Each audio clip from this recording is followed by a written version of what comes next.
इस वीडियो में हम बात करेंगे CSS और PMS के जो ऐसे राइटिंग का जो एग्ज़ाम है उसके हवाले से हम पैराग्राफिंग के बारे में बात करेंगे कि जो आप पैराग्राफ लिखेंगे उसमें कौन कौन से जो कंपोनेंट्स हैं वो आप इंश्योर करेंगे। देखिए, ऐसे राइटिंग में कुछ की कंपोनेंट्स हैं according to the academic writing criteria. ये जो आपको मैं कंपोनेंट्स बताऊंगा ये अकॉर्डिंग टू एकेडमिक राइटिंग जो एटिकेट्स हैं उनके अकॉर्डिंग है। देखिए, सबसे पहले आपका जो पैराग्राफ है याद रखें कि ये एक थीम पे बिल्ड होगा, सिंगुलर थीम। इसकी मैं एग्जांपल आपको देता हूँ कि आपका जो ऐसे लिख रहे हैं वो आप लिख रहे हैं एक चेयर के ऊपर, ठीक है, चेयर के ऊपर। आपका जो ऐसे है उसके 4 बॉडी पैराग्राफ होने चाहिए। बॉडी पैराग्राफ, पहला पैराग्राफ आपका लेग्स के बारे में होगा, दूसरा पैराग्राफ आर्म्स के बारे में होगा, तीसरा सीट के बारे में होगा और चौथा पैराग्राफ आपका होगा उसके बैक के बारे में।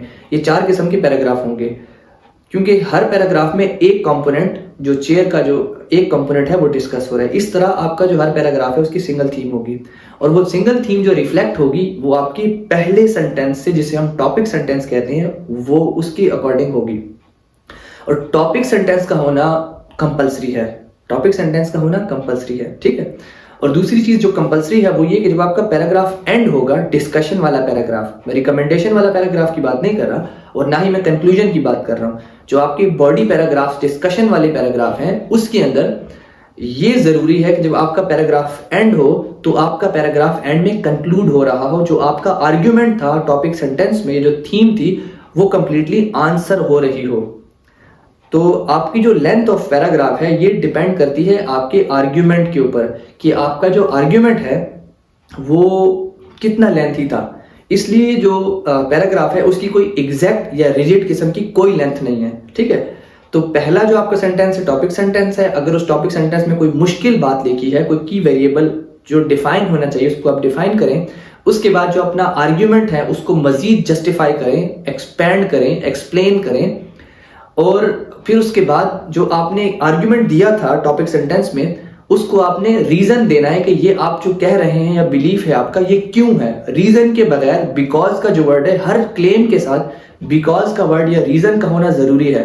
बगैर रीजन के आपका पैराग्राफ फेल है। आप याद रखिए, कोई भी claim without reason, without justification fail है, ठीक है। ये क्रिटिकल राइटिंग का क्राइटेरिया है। उसके अलावा अपने जो आर्ग्यूमेंट है उसको जस्टिफाई करने के लिए आपको एग्जाम्पल्स चाहिए, रियल लाइफ एग्जाम्पल्स आपको चाहिए। उसके अलावा आपको परसेंटेजेस, नंबर्स, अपने जो पैराग्राफ है उसकी डेंसिटी बढ़ाने के लिए आपको चाहिए। कंपल्सरी नहीं है, होना चाहिए। कंपल्सरी नहीं है, होना चाहिए। आई एम रिपीटिंग इट, ठीक है। उसके अलावा जो आपका लास्ट पोर्शन है उसमें आपका जो आर्ग्यूमेंट है वो कंक्लूड हो रहा हो।